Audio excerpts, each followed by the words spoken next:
You want to buy 17 years back of your life, keep your 3.4 rate.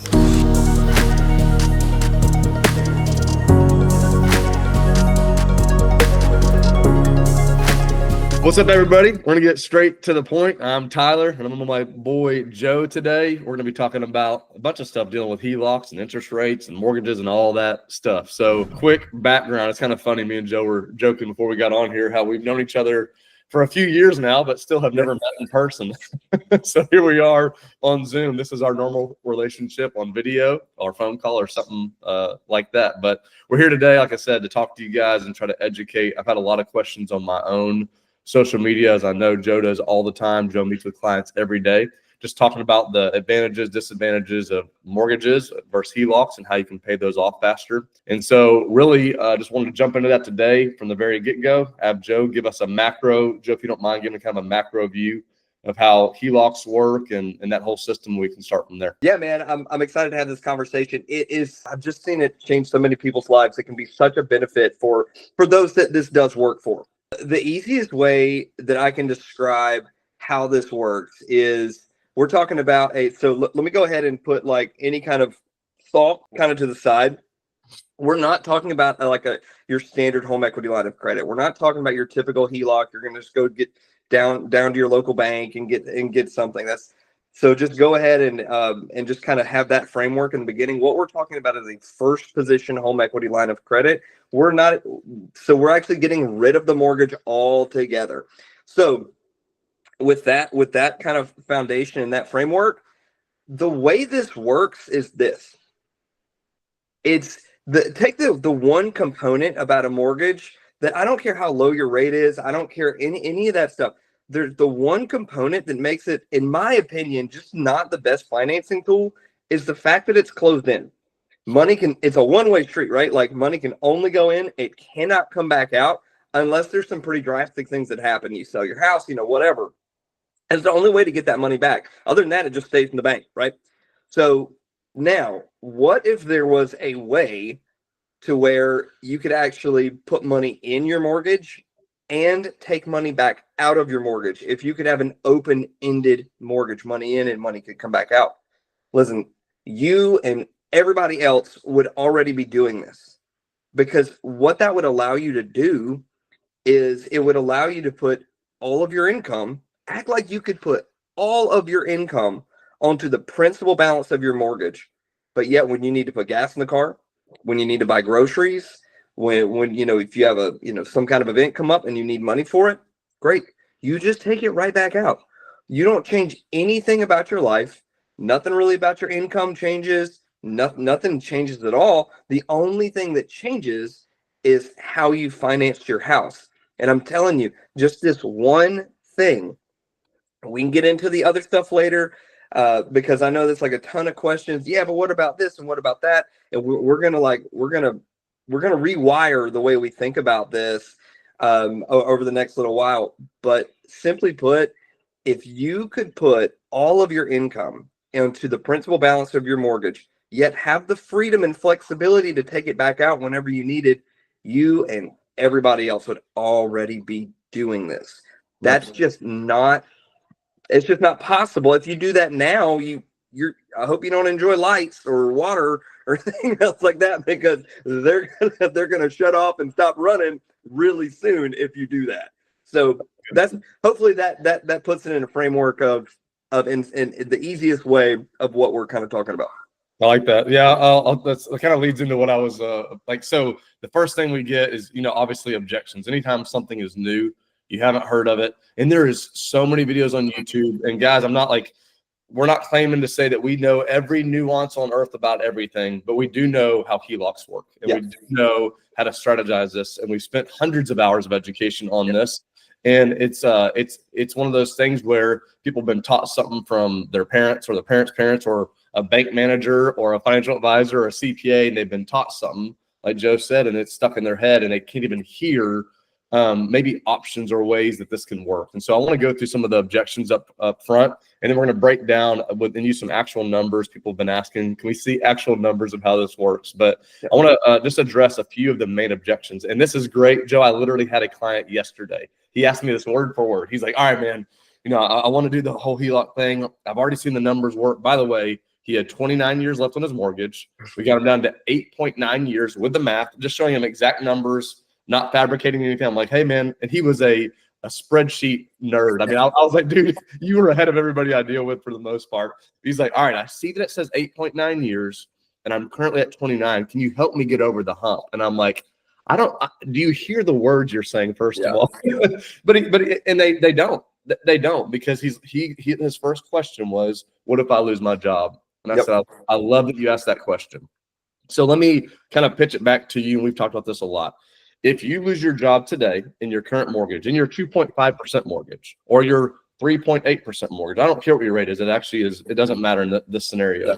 If you lose your job and you don't pay your note for 3-6 months or whatever, what happens? Yeah, the bank don't care if you lost your job. Right. They take your home from you. It's called a foreclosure. Yeah. Actually, a first lien position HELOC, if you have the equity and you qualify, and that's the stuff we do up front, is going to be exponentially safer, because 1, they don't know that you lost your job. 2, they can draw from the equity that's in your home to pay that interest-only payment for the time that you need to get out of the hole that you're in, whether that's 3 months, 6 months, some people, whether it's a year. I remember a person that came up to me after one of our church services, and they were like, thank you so much. This literally saved our lives, because we lost our job and we were able to float that for 6 months till we got another job. And I want to be clear. I understand. Yes, you're paying money. Yes, you're losing money. This is not a great scenario. But if the scenario is keeping your home versus losing your home, that's an incredible scenario, because it helps you kind of get through that time. And so as we talked about that, I said, man, what you don't understand is your mortgage is not safe. You're sitting there asking what the risks are from this first lien HELOC, and you don't realize the risk involved with your mortgage. It's actually safer. So just covering that first objection, it actually gives you more security. And I already know, Joe does too. We talk to clients every day on this. I'm like, well, but then I'm paying interest only. I'm like, yes, but you kept your home. Yeah, it's all perspective, right? Yes. Like, it's all perspective. And even if none of that, even if you're not to that point to where it's like, wait a minute, I'm going to lose my house. Like even if you're not tracking with that yet, all we're saying is, when the first thing that people they say whenever this is like thrown their way is like, well, what are the risks involved? Because we're trained just to think, because we're hearing something different, obviously it has to be more risky. I hear this all the time, like, well, I'm very risk adverse and they're willing to take more risks than me. And I'm like, wait a minute. I think we're like off on the wrong foot here, because like I'm leaning towards being more risk adverse as well. So like, I'm with this person. Why do you feel like this is risky? Mm-hmm. And it only feels like it's risky because it's new. Yep. It's new. And so, yes, when you're talking about risk, I always just ask the simple question, and it's not a gotcha or anything like that, but it's just well, what happened? And for some reason, that question always gets asked, like, well, what if I lose my job? Well, I just simply say, like, well, what if you lose your job now? Yeah, exactly. Like, you gotta understand, you can't take scenarios that are outside of this, that are like variable outside of this, and insert it into the equation. But if they do happen to come into the equation, then you have to say, well, what do I want access to? Do I want access to cash when I need it the most? Or do I not want access to cash when I need it the most? Like, I can't tell you how many families I've literally kept out of foreclosure. And whenever our conversation started, it would start, well, I mean, these people have been in their positions for 5, 10 plus years. Mm-hmm. And job security is something they felt they had. And many of them, 6, 7 months after they became a client and got their HELOC put in place, they lose their job. And they'll come back to me like, and it's not like these people find another one the next month. They'll come back to me 4 or 5 months later. I mean, and you get messages saying, hey man, this saved my house. Absolutely. This saved my house. So thank you. And they'll always say, thank you for staying, persistent and consistent. Because all these people had low rate mortgages, by the way. Not all of them have low rate mortgages, but by doing this, we're trying to mitigate risk. We're taking something that takes 30 years and we're breaking it down to take 5 to 7 with no change to your lifestyle. That's a huge mitigation of risk. rather than adding risk. That moves in perfectly to the next objection we get, which is interest rate. And so would you mind expounding a little bit on TIP, understanding TIP, and kind of, if you want to do these at the same time, you can, but like you even opened up with us about understanding an open-end loan versus a closed-end loan, how interest works in that regard. People get really stuck on, I mean, literally last week I had a guy like, bro, I'm not getting rid of my 3.4 rate. Yeah. I'm like, okay, you're never going to see that again. You want to buy 17 years back of your life, keep your 3.4 rate. You know, can you explain TIP? Yes. And I'll just say this on the front end. If you are married to your interest rate, stay there.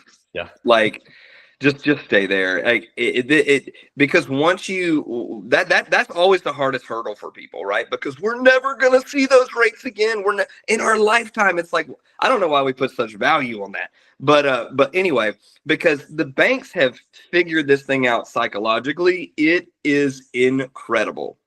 So we all know, I don't care what your rate is. What do we know when we're signing those closing documents for the mortgage?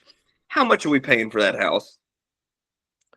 We know we're at least going to pay for it 2 times, at least twice over that 30-year span.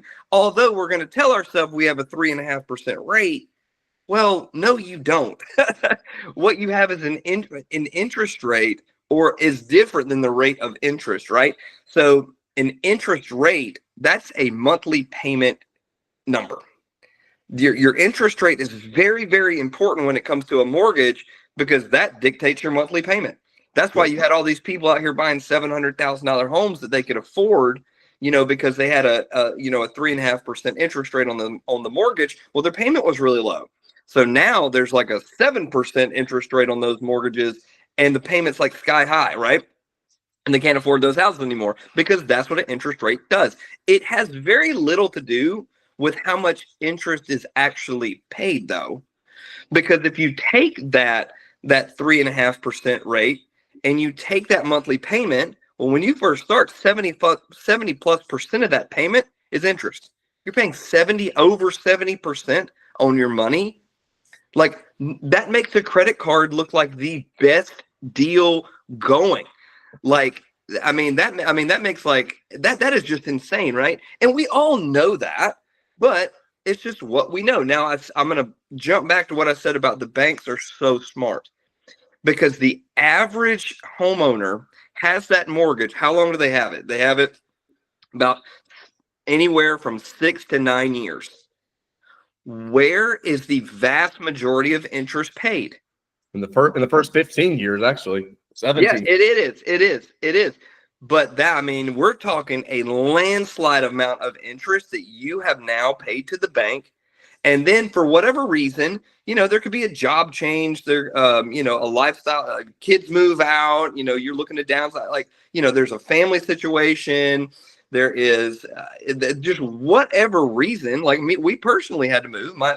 We had a death in the family, and we brought my mom in, so we had to move, and just life happens, right? And so the typical person moves about every 9 years or so. Or you have to refinance because you want to get cash out for something, right? So what starts over? The whole term. The whole term.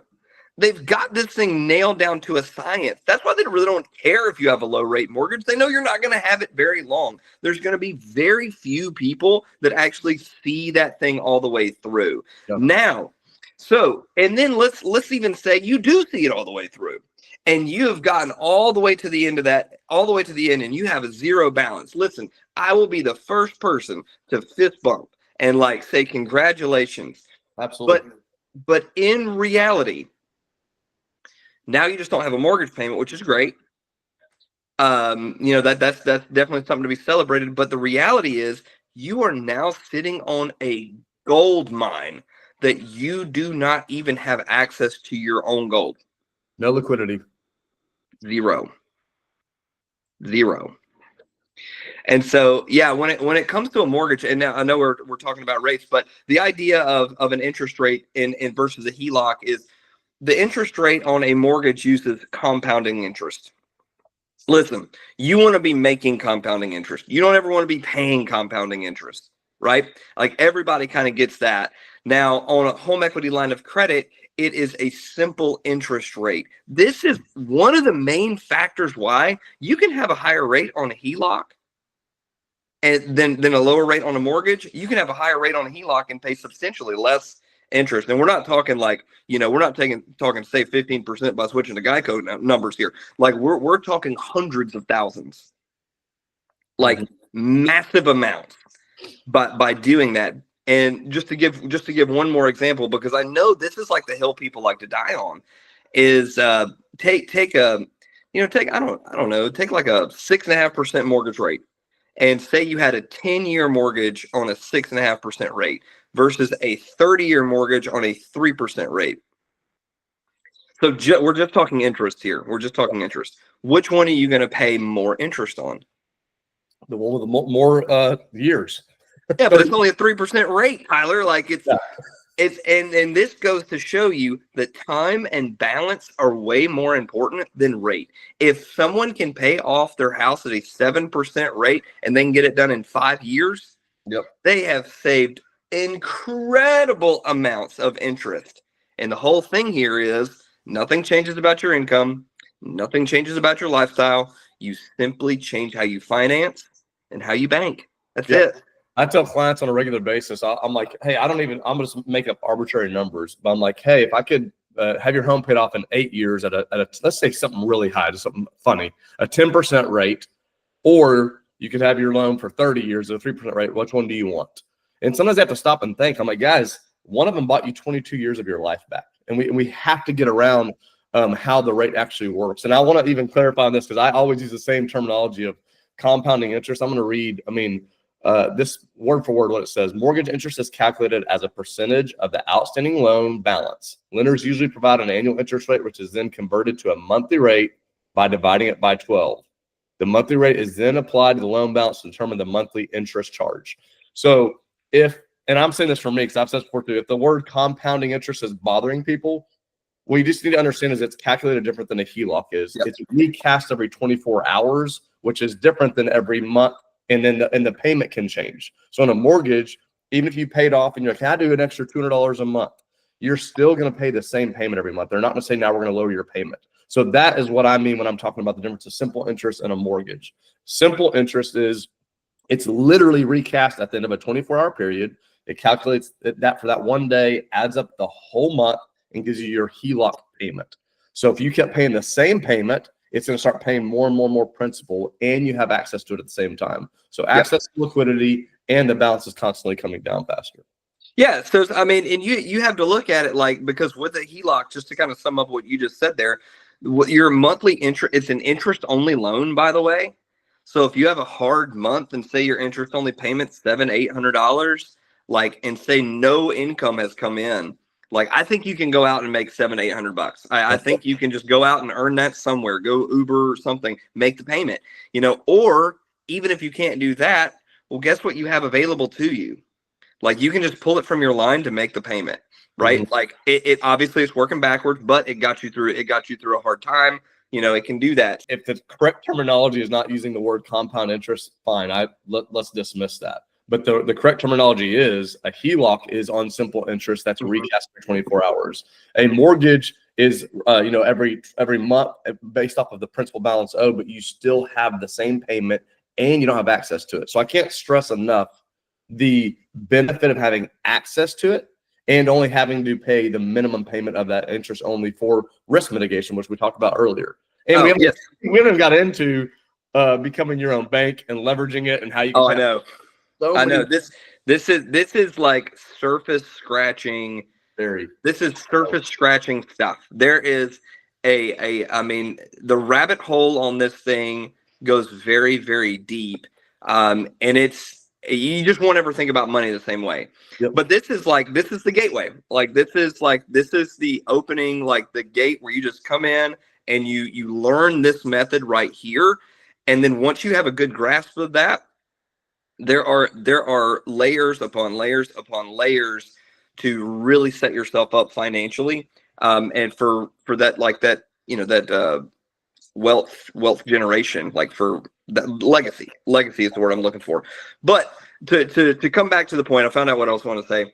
let's say you have, there's tons of people that we talk to, Tyler, that have 40, 50, 60, $100,000 in a savings account. It's literally not doing anything for them. Yep. Not doing anything for them.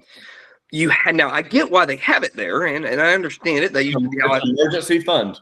Yeah, that's why I used to subscribe to that same methodology. You're not really making anything on it, 2-3% maybe. But they have it in a savings account because it's separate, it's liquid, it's available if they need it. So what if making one transfer could save you incredible amounts of money on interest just by transferring it from the liquid savings account that's not doing anything for you to the liquid home equity line of credit account, where it's still separate, it's still liquid, it's still available if you need it, but at the same time, it's taken, say you have $300,000 on your home where you're paying interest based off it's going to reconcile to the balance, right? So if you dump to $100,000 in there, well, now it's $200,000. You're only paying interest on what you owe, right? Like that, and that's also another hang up. What's my monthly payment? A little different. It's a little different. I don't care if you owe $20,000 or $200,000 on a mortgage. Your monthly payment's your monthly payment, right? Now on a HELOC, it's gradually going down. As long as you're paying the balance down, the interest only payment is like really going down. So initially, someone who has a low rate mortgage can say, "Whoa, that's about what I'm paying now." Yeah, but fast forward 2 years. Absolutely, it's a game changer. It is absolutely massive. Mm-hmm. And so so if you have money sitting on the sidelines and it's not working for you, put it to work for you. Yep. I want to touch two more quick things on objections before we get into some numbers. I know people want to see numbers as far as the calculation, but guys, I know you deal with this too. Again, the guy just sold yesterday. I was like, I need to go talk to my financial advisor. This was a couple weeks ago, and I said, go ahead. And I said, I'm just giving you a heads up. Even if he's the smartest financial advisor, blah, blah, blah, I bet you anything he does not understand the strategy on the way that I'm going to teach you once we get past just getting you into the HELOC. Because again, people hear they think it's a scam, higher rates. They're just trying to get you into class. I'm like, no, I'm trying to get we have to get your first mindset change over how you view interest in general. And we haven't even talked about this yet, but a mortgage being a death pledge, you're saying I'm signing my life off to. You're not even going to pay it off in 30 years. We're actually going to help you pay off your biggest debt. And so, and I have lots of great friends who are financial advisors, CPAs, accountants, everything in between, mortgage brokers. And I'm telling you, I know Joe we've had this conversation. I have sold each one of them individually as well, who would come to a conversation and be like, I would never do this. And they've become clients. Yep. Because once they see the math, once they understand we're not doing what even Dave Ramsey talks about with a second lien HELOC, and don't ever get into a HELOC. Once they understand how we actually utilize the strategy, guys, I have a guy, I'm not going to tell you where he is, in Texas, who's a bank manager, mortgage broker for over 20 years. After a conversation, he was like, I never even thought about using it this way. And he became a client, and he's referred multiple other clients. So I say that to say, please be humble and teachable and understand that there is a different way to skin a cat. It doesn't have to mean it works for everybody. Yep. Once you understand time going down, balance going down, and the fact that rates, people say all HELOCs are higher than mortgages. Not true. No HELOCs are fixed rate. Not true. All HELOCs are the variable. Same thing. But we have, I found one yesterday, 4.5% HELOC right now. Why prime is what, 7 something? Yeah. So all that to say, there is information out there, and you just need to get connected with the right people. Yeah. I mean, yeah, 100%. So, do you want to speak to that at all? The second lien HELOC, the Dave Ramsey naysayers who say Dave Ramsey says never get into a HELOC, and he's always, I've heard it referring to a second lien HELOC. I've never even heard him one time to talk about a HELOC replacing your mortgage. Right. Mentioning that at all? Right. So, yeah. So there are, and I'll just kind of group them all together. Financial planners, CPAs, and all these things. Yeah, I find it so insane. It's just a banana thought to me, because whenever I went to go look for a mortgage, it's all a trust issue, by the way. That's all this is. Because when I went to go look for a mortgage, I didn't call my realtor and say, oh, let me call my financial planner. Nobody does that. It's true. It's true. I'm like, wait a minute. We're not talking about investments here. Yep. We're talking about we're talking about a refinance on the house, like, and paying it off. Like, it's simply like this mechanism that, like, we don't trust what we're hearing, and so we want to bounce it off someone we feel is like more equipped with numbers and math and all that stuff, who's never studied this before. But the reality is, yes, you're asking like a brain surgeon about a tax question. In their lane, like, I've never really phrased it that way, but I like it. But in their lane, yes, like if you have a question about stocks, bonds, mutual funds, insurance, insurance products, like, yeah, you that's probably the right person to go to. But I think it's because there's interest involved. It's like it automatically like triggers, well, I need to ask my financial planner about this. Yeah. And I have clients who, like, they're the financial planner of planners. Like, so this, like, they oversee over 1,000 financial planners. I met with this individual over 35 minutes. He was blown away. Yeah. Yeah, I believe it. He was absolutely blown away. He had never seen anything like this before. And he said, how quickly can I get started? That's awesome, man. Like, it's like it's stuff like that. Now, I've also met with other financial planners who they don't do that. I've had them mock me, laugh. Yep. Actually, personally, but on the side, they're like, bro, my financial planner said you're an idiot and you're a scam artist. And I'm like, I literally tell them, I said, hey, have a good day. Go on. It's okay. I don't need Joe knows this, and this is not like a humble brag or something. I had 27 years left on my mortgage in 2020. They quoted me 8 years when I was learning about the system. And by the grace of God and strategies and learning how to leverage my money, I paid my home off in 3.5 years. So I don't need anybody else to tell me if this works or not. I've experienced it firsthand. I'm like, right, I know it works. And I've watched hundreds of clients that have gotten it myself watch it work for them too. So I don't need someone to validate that for me. Right. Yeah. When you have someone who doesn't fully understand what they're talking about, and they're just full of pride. I mean, it's honestly pride. They've got a certificate on the wall. Yeah. They've got maybe a good catalog of clients, and they're just not open-minded. Yep. They're just not open-minded. Sure. And I have seen those people, I mean, cost people so much money because that's who they have a relationship with. As a matter of fact, me myself, Tyler, I don't even know if you know this, but I heard about like this strategy about 6 years before I actually started implementing it. Wow. And I met with someone who I still value very highly to this day. He's a dear friend, Lord, brother in Christ. But I brought this to him, and he was like, and he was my money guy. He was like, Joe, this is like, no, I wouldn't. Yeah. I don't advise this. Keep doing what you're doing. Which was Dave Ramsey. I was, we were hard. I was a Dave disciple.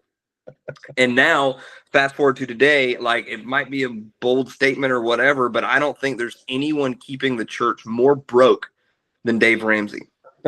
You just half the people just got so offended, but I know, but that's so much truth. I mean, and we both are, maybe I don't want to put words in your mouth. I love the emergency fund and consolidating, getting out of debt. All that is so wise, but there's so much dinosaur information that I'm like, guys, there's new information, and there's new ways of investing, and there's alternative assets and ways you can become your own bank, and just so much more stuff we can't get into today. But I love, he once you get he will be an absolute blessing to you to get you a budget, and to get that work ethic in you. But when you get done with that, I can't tell you how many people I've met with that are like, what's the next step? Like, when you're 70, it's going to be great. Yeah, it's like I want to like enjoy life. Like, I live like nobody else, so I can live like nobody else when I'm 91. Like, it's insane. So anyway, you can do that stuff now. So, like, if you're currently doing that stuff, listen, I applaud you. You have absolutely jumped in, and just like I did for years and years and years, because you want to better your family, you want to better your financial situation. But I'm telling you right now, there is a better way to go about financing. To go about financing that will get you out of the hole. What if over the next 15 years you could pay off 3 homes? Yep. Keep your same job. Keep your same job.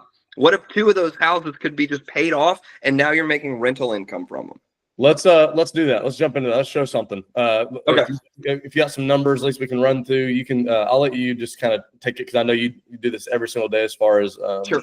Yeah, running numbers for people, underwriting, everything like that. So maybe just give us one example, maybe two examples of how it could work for somebody with a certain balance, how much equity they have, all those things. And I want to keep on saying throughout this video, there's a good portion of clients that come, they have a 600 credit score, and I'm like, we're not ready yet. They only have 5% equity. I say you're not ready yet. Actually, for me, Joe, when someone has 10% equity, I tell them they're not ready yet. That's just me being conservative to help them out. And it can very much work for that client. But I'm just saying, once you are ready, you're cash flow positive, you have at least 10% equity, and your credit score is above 700, we can prove to you how this works for you. So let's look at some numbers. Yeah, and I haven't stated this yet, but you guys, I'm a licensed loan officer that specializes in this, and so I will tell you before I run these numbers, there's two factors here. There's a reality factor and there's a qualification factor, and they both have to make sense. Mm-hmm. So if you're a business owner who's bringing in $400,000 a year, and you owe $700,000, $800,000 on your home, but you're taking every deduction in the books on your income, and say you're only showing the government you're making $75,000, it's not going to work. Yep. Reality is it would work because you're making a lot of money and you're doing well based on in outgo and things like that. But qualification wise, IRS is saying, the government's saying you don't make enough to qualify for this loan. So that's just a little side note. I know taxes, like we want to mitigate taxes, but we also want to stay lendable. But I see that stuff all the time. But let's just take a normal employee. I'm just going to assume most people, who are going to be watching this have a W-2. If you're a business owner, it's a little different. But let's say I was talking to a guy yesterday, okay? And this guy had a 2.25% interest rate on his mortgage. He owed $280,000 on his house. I put his interest rate at 6.25. Yes, you heard me right. 6.25. Okay. And this just goes to show how much interest rate doesn't really matter in this scenario. So just to stack on top of that, by the way, I wish I could share this on my screen, but I can't. So I'm putting it in a calculation. But if anyone wants to go confirm these numbers, they're totally free to do so. So I have $280,000 at a 6.25% rate, and I have a rate change per year of 0.5% just into perpetuity. It's never going to come down. We all know rates are coming down. I can validate that. I have seen rates. The reason you do that is just to be super conservative, to show even with a rate moving up, which again shouldn't be the case. None of us know, but shouldn't be the case. Yep. That you're still going to show the numbers with it going up. Yep. All right. So this individual made now on the reality number we use take home, so not gross. So his take home pay was around $6,800 a month, roughly. Now his outgoing expenses, because remember, this is a money in, money out scenario here. Now, what you do not want to include here is your mortgage payment, because remember, it's gone. You don't have the mortgage payment anymore. So between food, gas, utilities, going out to eat, all just life, cell phone, car insurance, all these things, he had $3,100 leaving every month. So $3,100 was already spent, already accounted for, and it was gone. And on this as well, when people ask about taxes and insurance, another way you can push that back is I pay my taxes and insurance in December every year. So that's now 11.5 months of the year that I'm keeping that balance off of my HELOC, which means 11.5 months of every 24 hours that I'm saving money that I would not be saving in a mortgage. Well, and I know you can do escrow on a mortgage, but you're also leaving your savings account, which is earning nothing as well. There's no benefit here. By doing it once a year, yes, we have to pay taxes, we got to pay insurance, but we're going to pay when they're due. We're not going to pay them 12 months in advance just for those companies to be able to make money off of it, and then at the end of that term, then take our money while they've made 6% on it. It's just an arbitrage game for them. So this would take 280,000, 6.25, half an increase, 0.5% every single year increase. Take home pay $6,800 a month, $3,100 out every year, and a nominal $60 annual fee. they would pay this thing off in 104 months. As opposed to what are they at right now? 26 years. So that's 8.5. That's 8.5 years. Yeah. I'm doing the math on my calculator. I'm making sure 8.5 years. Well, it's 8.6. Yeah. But I mean, that's the reality. Like, that's the reality. I want to just step on that for a second. When you meet with Joe one-on-one or me one-on-one, it's just because these are individualized cases, but he can actually show you month by month how the balance is going to come down, your payments is going to come down. And this is what's so cool. As your balance comes down and your payment comes down, your liquidity and cash goes up. And then we get into a whole world of fun. It's just a lot of what I do right now is I do consulting for people to help them put their money in things that are called alternative assets. And I'm not going to get into that at all deep today, Joe, but we don't even realize when you become your own bank, it's what you used the word a minute ago, interest arbitrage. You loan money out to yourself at 6.25% and you find something that's making 12, 13, 14, 15%, and you bring it back and you're doing that passively. You take the money, put it back on your HELOC gets paid off faster. It is exactly what I did, exactly what I show people every single day. Yep. I mean, and the greater the gap between the net monthly income and the monthly expenses, the better this goes. I've got another client who they owed about $750,000 on their house whenever they became a client. Their take home is about, it was around $16,000 a month, and their payments were around $5,700 a month. They get their house paid off in 97 months. It's incredible. It's incredible. And I know you do this again every day with multiple clients. I work with less clients than Joe on this side. Actually, help with Joe and another company on this because I've gotten into the investing side, which I've seen as a perfect marriage on these two things. It's like, hey, as the front door might be getting the HELOC. If all you want to do is pay your home off faster, I mean, I can't think of a better person than Joe to send you to. But once you get into it, you go, wait, we can actually learn to make extra passive cash with this.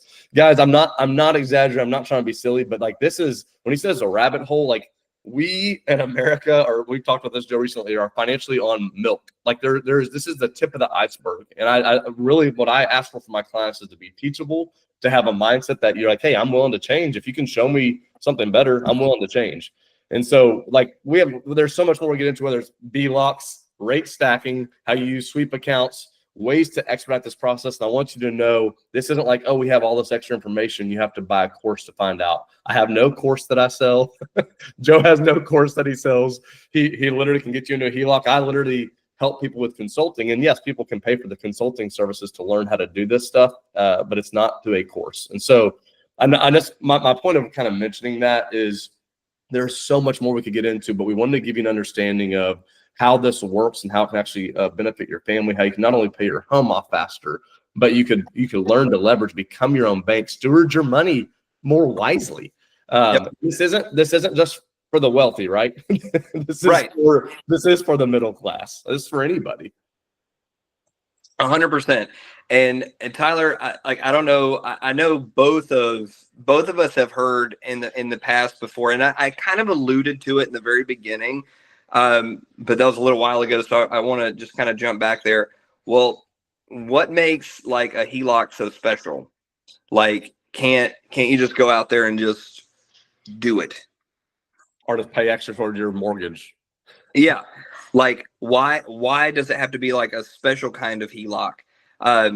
And I'll tell you that like where we're all used to like a mortgage, that's a government regulated loan. Right? Your Fannie and Freddie, right? Like they regulate those things. A home equity line of credits, it's a bank termed item. Mm-hmm. And so you can easily go get a HELOC. There's no difficulty in that. Getting a properly structured one, that's a whole nother thing to where you can actually use one like it's a checking account. Mm-hmm. Because that's the key function of this thing. You use the home equity line of credit like it's your checking account. Cash in, cash out. You want to live your life, pay your bills, all that stuff. That's not common. Or promo rates. Yeah. Oh yeah. I mean, you've got a whole list of things. Also, speaking with a banker who knows about this.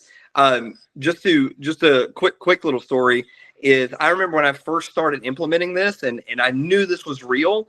I called a local credit union down where I live, and I spoke to one of the top reps there, and I explained what I was trying to do.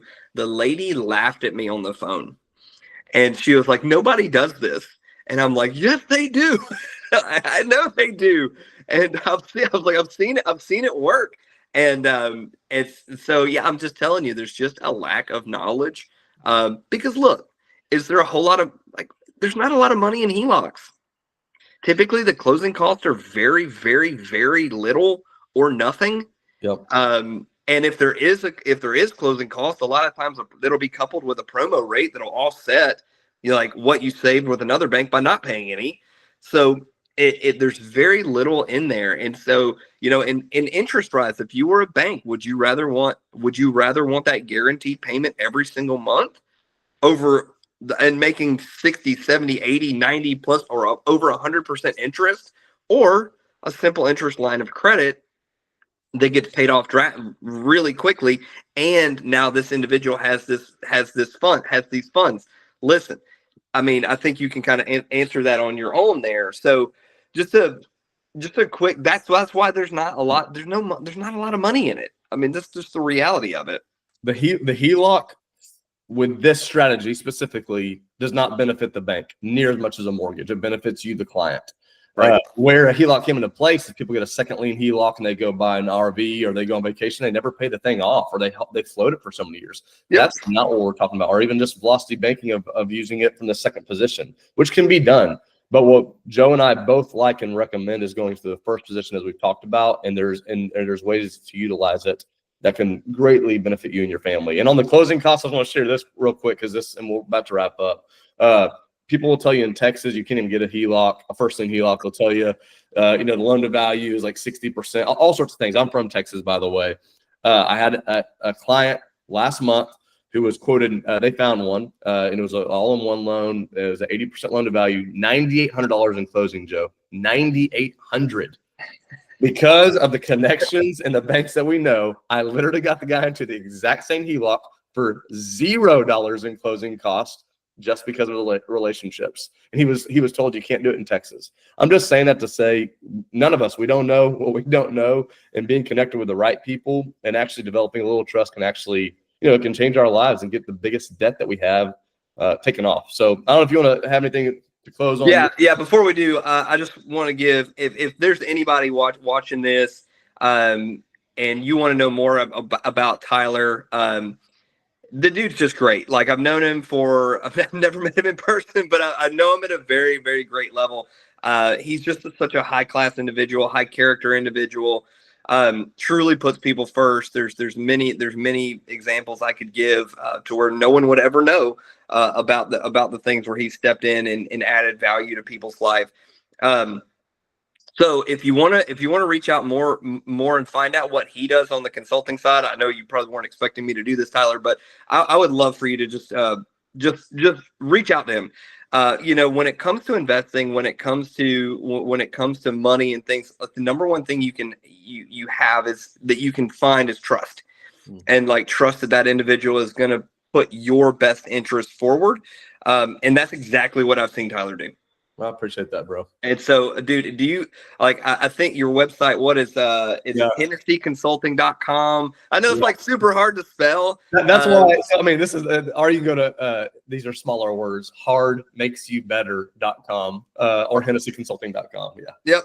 Hardmakesyoubetter.com. Reach out to this dude and, find out how he can add value to your life for sure. Yeah.